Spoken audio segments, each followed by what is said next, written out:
This is a very weird camera angle, but I think for all intents and purposes of the video, we're going to do it this way.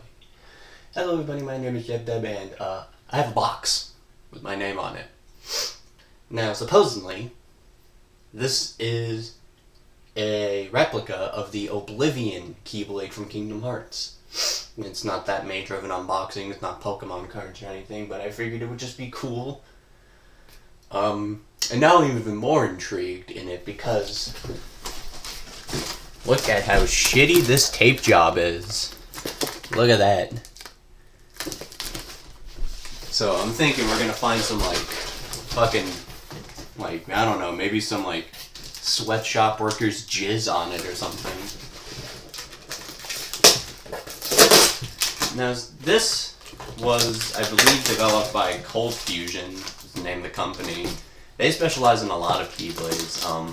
A lot of Kingdom Hearts 3 Keyblades, they have Nano Gear, Crystal Snow, Honey Spout, and Oblivion. And the only reason I bought this was because Oblivion was limited stock. I believe it was 5 left. So, unless this is Oath, I bought both of them just because you need the set. You can't have one without the other. Wow. That is... okay. That is a lot bigger than I thought it would be. It's crazy how accurate it looks, though. It's fucking nuts. Fucking get this bad boy open. Now, oh shit.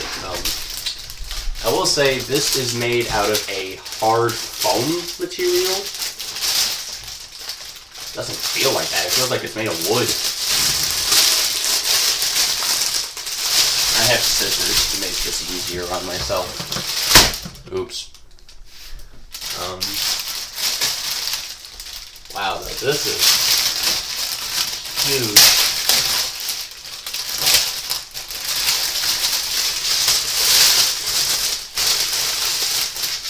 Holy God, okay. That is a lot bigger than I thought it would be. So let's go ahead and get a little close-up of it, shall we? This thing looks absolutely crazy. It's really well painted too, I think you can see a little.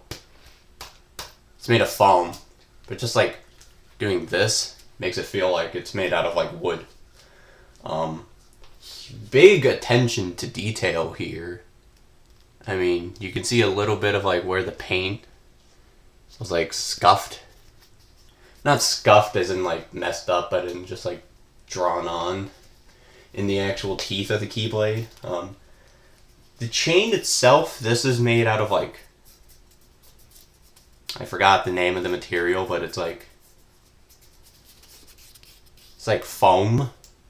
Actual normal foam. I don't know how I forgot the name of foam. It's pretty sturdy, actually, all things considered. And this is all just one big piece, as you saw. I literally just pulled it out the bag. The chain is made of plastic, which is fine. I don't care.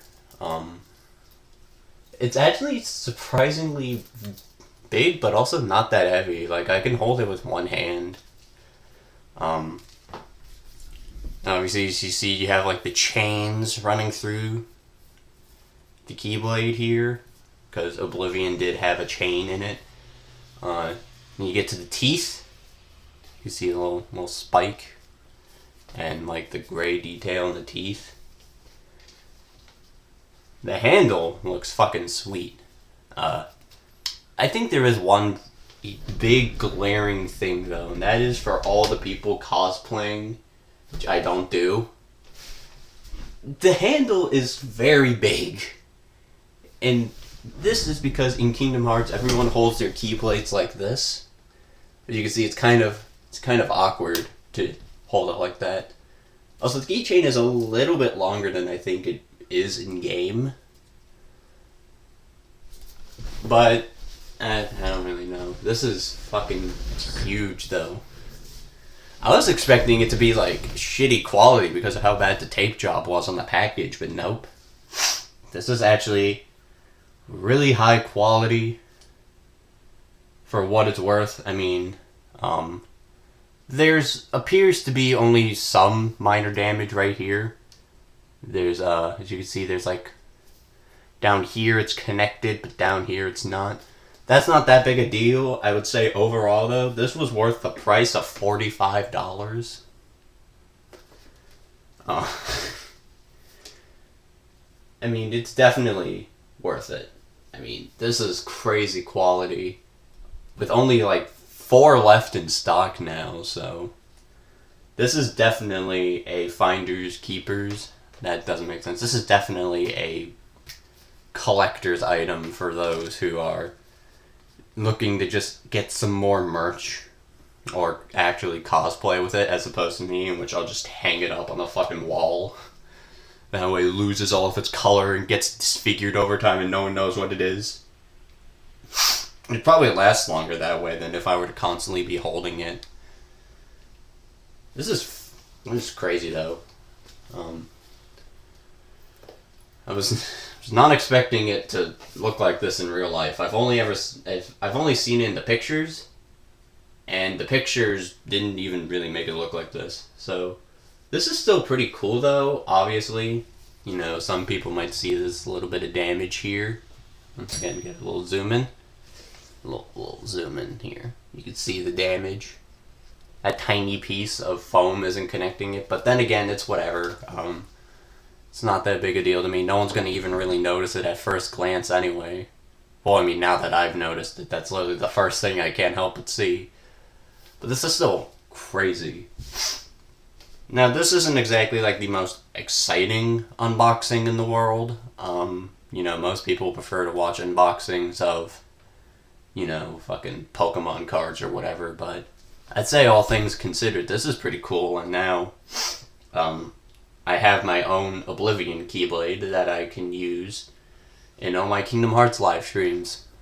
It's just like a little nice prop in the background. It's still crazy, though, I mean, $45, I think I would have expected a little bit more, but for something this big, compared to like most of the other Oblivion Keyblade replicas you'll find on Amazon, this one is the most true to the game. Like, this one is the most accurate compared to some of the others, which are just not that accurately designed and look like a Chinese knockoff of Oblivion. As opposed to this one, where it's the real deal. And I know Oblivion was big, but, I mean, this is... if I hold it like this, it doesn't even fit in the shot. So, here we go, obviously. The Oblivion Keyblade, predominant in every Kingdom Hearts game that has Sora in it. Wasn't in Kingdom Hearts 3's base game when it came out. That was kind of weird. My favorite Keyblade in the whole franchise. It just looks so fucking cool. I think there was a little bit more purple in Oblivion, though. Or maybe that's just the lighting of Kingdom Hearts 1 that conditioned my brain to think that there's a little bit more purple. But all in all, though, this is a really nice looking replica. The colors are pretty on point. I didn't even know Oblivion had this weird, like, fucking purple spider gem. Let's see if we can really get a close up. I didn't even know Oblivion really had this. Doesn't really look purple. It looks more so like blue. Which, I mean, it is, but... yeah, I don't know. This is pretty crazy. I mean, it's Oblivion. I would say, though, the only qualms I really have about this is that I feel like the crown on the keychain's a little slapdash. I mean, that doesn't really look like Sora's crown, but more so just like a random foam-carved crown. But then again, that's a minor concern. I feel like you should have at least made the keychain out of metal, too, not plastic. But then again, these are all minor concerns. These aren't things that really particularly worry me, considering, like I said, this is just probably going to be hung up on a fucking wall. So, All in all, though, pretty good. Obviously, since this is made out of like a foam material, I would not recommend actually trying to like full on hit people with it. It will break, and it's pretty big. Like, I can't get over just how fucking big this looks in person. So, here we go. This is definitely a purchase I don't regret, even though some people may be like, why the hell would you buy this if you're never going to cosplay with it? You know, room decorations, and, you know, it's just my favorite Keyblade in the whole franchise. It would be the same reason anyone would buy a Kingdom Key replica or whatnot. So when Oathkeeper comes in, we're going to do another Oathkeeper unboxing video. And, the Oathkeeper Keyblade isn't made by the same people who made this one, so the quality is probably not going to be that high. But I'd say, all in all, this is still a fantastic looking Keyblade. Also, I never realized the little handle guard for Oblivion here kind of looks like bat wings. I never really paid attention to that. Really, see? It kind of looks like bat wings. So, this is a random video. I was expecting this to come in at 8 p.m., but I read that email, and then it came like a couple minutes after, so it came quite early, so all things considered, I'm definitely proud of this. It's not the biggest thing I own in terms of cosplay. That would probably go to the massive ass broken Master Sword I have in that closet over there. I mean, hell, this thing looks like something you can, like, fucking pretend to play guitar on. Jesus Christ. So, this is a random video, but I figured I would record it to at least get some more content out there before Christmas drops. So, this is definitely worth it, though. Very high quality for $45, and obviously the little damage here varies depending on the shipping and stuff. You know, that's stuff that you can't really avoid. That's stuff you kind of have to expect. And if it's minor damage like that, then it's nothing, you know, all that bad. I mean, compared to the rest of this, everything else is fine, but that little piece of minor damage there is fine. I would still say, though, I definitely got my money's worth, and this is a really, really good replica. This is probably the best replicas can get that aren't, you know, actual straight-up replicas sold by Square Enix themselves. Which they should do. I know they have, like, an official Kingdom Key replica, but they should bring in Oblivion, Oathkeeper, and other iconic Keyblades from the franchise. So yeah, this is a pretty cool Keyblade. I highly doubt you'll be able to get your hands on one, considering the limited stock these are in now. But, if you can ever get your hands on Oblivion, I would definitely say go for it. It is a very beautiful looking Keyblade, and one of the most iconic Keyblades in the franchise. And half of what Roxas dual wields. So, thank you all for watching, and I'll see you all in the next video, which will hopefully be either a live stream of Sonic Frontiers, or when we unbox Oathkeeper. Bye bye.